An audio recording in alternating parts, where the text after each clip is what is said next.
Participants at the first National Justice Conference organized by the International Justice Mission in collaboration with the Bible Society of Ghana are calling for regular police patrols on the Volta Lake to deal with the use of children for hazardous work.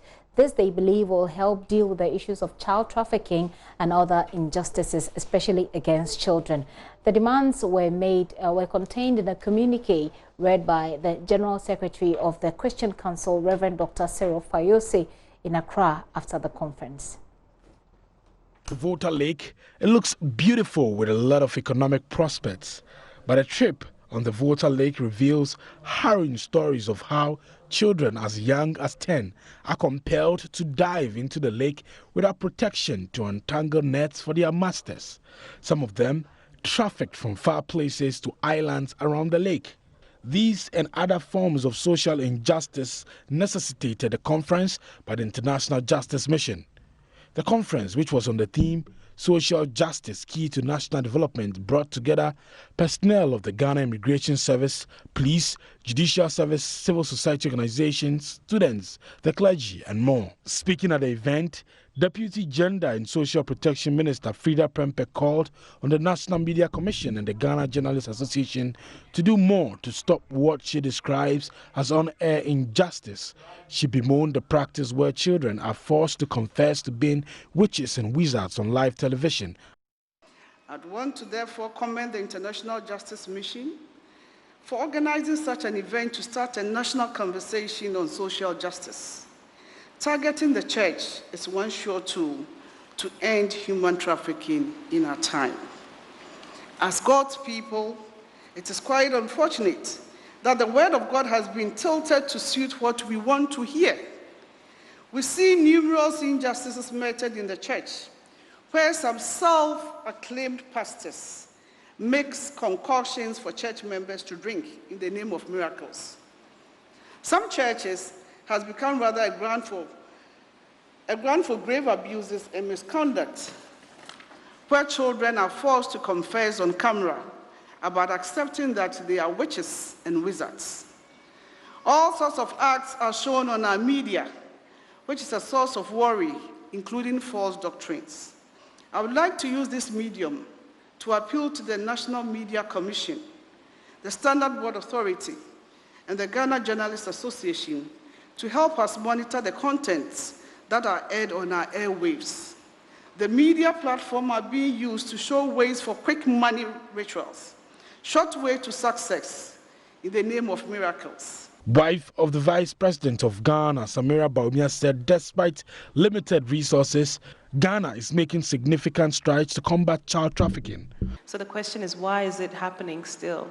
It means that people are conniving in communities, so people are not speaking up about it, people are not standing up against it. The government of Ghana is taking significant steps to address the issue of human trafficking, despite limited resources. Ghana has increased its law enforcement efforts by prosecuting and convicting an increased number of traffickers, including several convictions related to forced labor on the Volta Lake. A communique read on behalf of participants called for regular police patrols on Lake Volta to effectively deal with the problem of child trafficking and the use of children for hazardous work on the lake. Here is General Secretary of the Christian Council, Reverend Dr. Cyril Fayose. We need more accountability, and we need to use the resources that are available and utilize them in an efficient manner. Institutions and organizations should be supported. Police must be resourced with appropriate equipment, including boats to patrol the lake and enforce the laws. Social welfare needs to be supported at the district, regional, and national levels with the requisite training and logistics. Challenges in the fight against child trafficking. The primary challenges include 1, denial that there is actually an issue. 2, inadequate budgetary allocation. 3, interferences from people of influence in child trafficking cases that are being prosecuted. There's a need for more trafficking-specific shelters. And then 5, the laws are sufficient, but implementation and enforcement must be increased.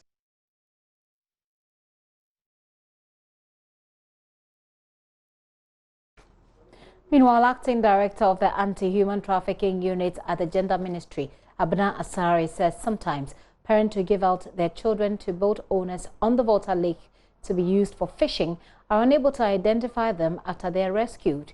Speaking at a panel discussion at the first National Justice Conference organized by the IJM and the Bible Society of Ghana on the theme Social Justice, a tool for national development, she stated that some of the children are permanently scared after they are trafficked to go and work on Lake Volta. Maxwell Agbaba again.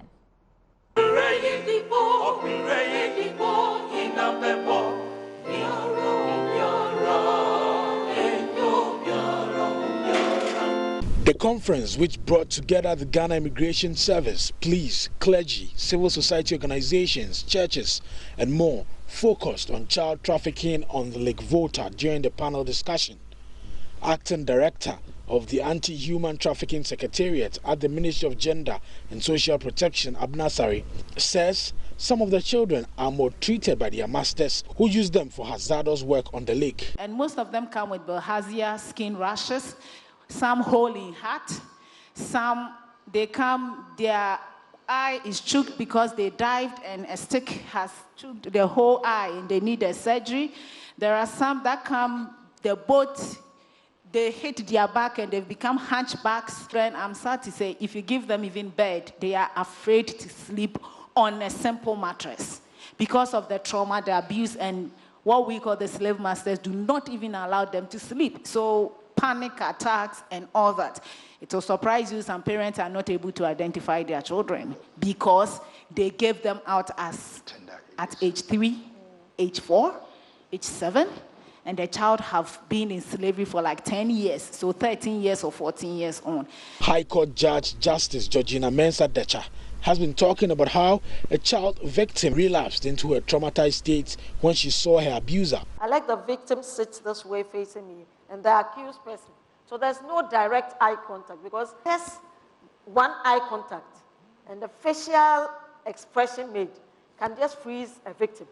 The person will not speak again or a witness. When I was at the gender-based violence court, we didn't have a screen. So what I did, because I had got some training outside, was just by using sitting arrangement. You know, Ghana, everything we say there's no money. George Achibra, who is a member of an NGO helping to fight child trafficking, says one of the factors militating against their work is interference. Alongside with this, one of the strongest things that also are permeating some holes into this are interferences, which is coming from all angles. It comes from legal leaders, it comes from chiefs, opinion leaders, even as much as we had at the attack is coming from within. So where are they going to interfere? Do they go to the courts, to the police? They run from the beginning to wherever they can reach. Country Director of the International Justice Mission, Wool Latrop, says ignorance and apathy are some of the causes of child trafficking. I think the biggest enemies, and I'll pass it, the biggest enemies we face in child trafficking and in gender-based violence and child marriage and some other things as well, is either ignorance or apathy. Either people, especially in trafficking, they say, I started off by talking about labor versus child help versus child trafficking, is because this is my job. And so commonly I talk to somebody and they roll their eyes and they say, in Ghana, it's our culture that kids work. And they don't know that I grew up on a farm and I worked too. So that's nothing new to Ghana. It's not part of the culture. It happens all over the world. So it seems like if we were to poll 80 people in Accra, or 100 people in Accra, 80 people would say that child trafficking doesn't exist, or what they would think was child trafficking was helping your uncle do some chores on the weekend or something, and that's just not the reality. So the enemy is ignorance and apathy, people just not caring when they do know.